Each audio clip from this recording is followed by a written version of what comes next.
I'm here at Indiecade East, and I'm chatting with one of the folks from Leap Motion. Sir, what's your name? My name is Wilbur. Pleasure to meet you, Wilbur. So I might ask, what's your role on the Leap Motion team? My role is as a software engineer.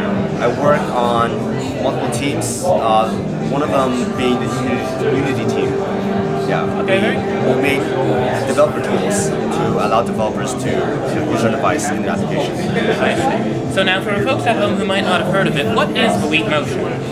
The Leap Motion is a device that can track your hands in the real world and without any gadgets on the hands. So there's no gloves required, there's no rings. All you need is a device, and if the device can see your hand, it can translate the hand into the virtual reality space. So it's a bit like Kinect then, but it goes onto a pair of virtual reality goggles? You can do that. So the main difference between the Kinect and our device is that a Kinect uses a depth camera. So it has what developers call a point cloud, a 3D point cloud.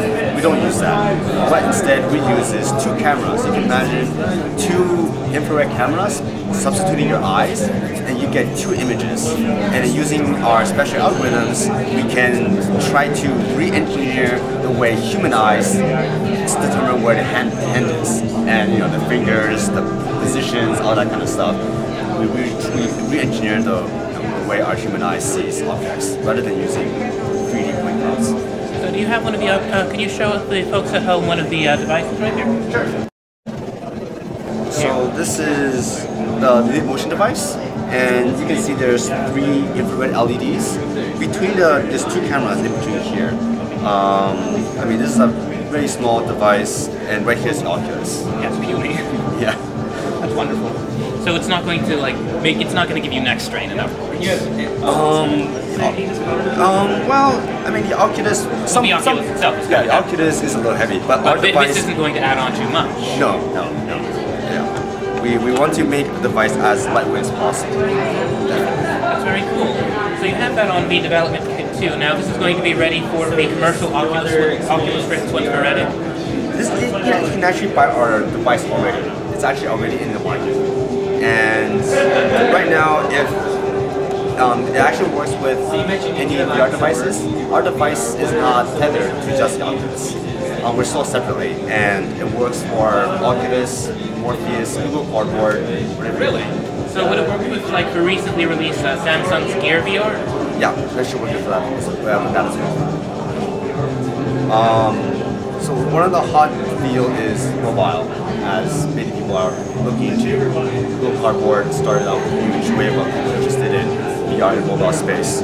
Our device works in mobile as well. I mean, this is a small disclaimer in which it does right now use a lot of CPU power from the phone, but that's something definitely working on into making it more efficient. Now, I noticed you had a very interesting exhibit right here. Can you tell us a bit about that? Sure. The exhibit right here, this is called the Planetarium, and this is an application that we created, developed inside the Leap Motion. And the point of this application is to try to figure out possible interactions that you can do with Leap Motion. For example, you can see this is the hand, and sure, I'll demonstrate. So what's the name of this experience? Sorry? What's the name of this experience? So this application is called the Planetarium. The objective of this app that we built in-house is to kind of prototype some interactions that we think will be a good interaction practice. It's not, the best, but this is just a attempt at that problem. Because given VR is new, we don't know what the universal practice is going to be yet. So it's more of a proof of concept then? Yeah. I mean, we are in New York, to be fair. Okay, so as I mentioned before, this is the Leap Motion device that we are developing, and you can imagine it being 2 eyes looking outwards. So if I were to put my hands in front, it can reconstruct the hands into this virtual space. So there are some interactions that we were playing with. For one is far object selections. So you can see my hand is highlighting Taurus constellation, and I can do a grab gesture to bring it to me. And I can move my hand around and see the different stars in this constellation. And I can grab again to push it back out. Oh, that's so cool. And I can do it with other ones, you know, maybe say Cancer. How was it? Oh, Lawrence This one as well. Welcome back. And the other one is menus. So one way we do it is this is the arm HUD. And what's really cool is the constellations that you see here is actually it's mapped according to what they are in reality. So for instance, if I were to change the day, you can actually see the constellations moving. Same with the month and the hour. There's other little small things, you know, it's just changing the brightness of it, changing the brightness of the labels, and you can see where's the Milky Way. Yeah, you can see a Milky Way right here. And there's one other interaction that we were playing with is navigation, where you have a ball here, and then you go that to go forward, and that go forward, and you have to go back.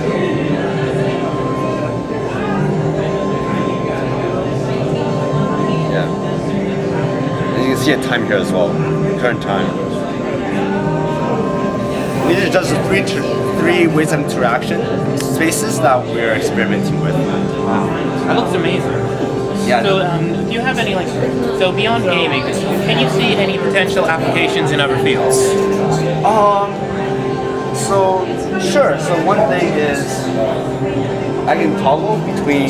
So this is a virtual, and this is what the camera sees. So hello, and we have started experimenting with having objects overlaying the real world.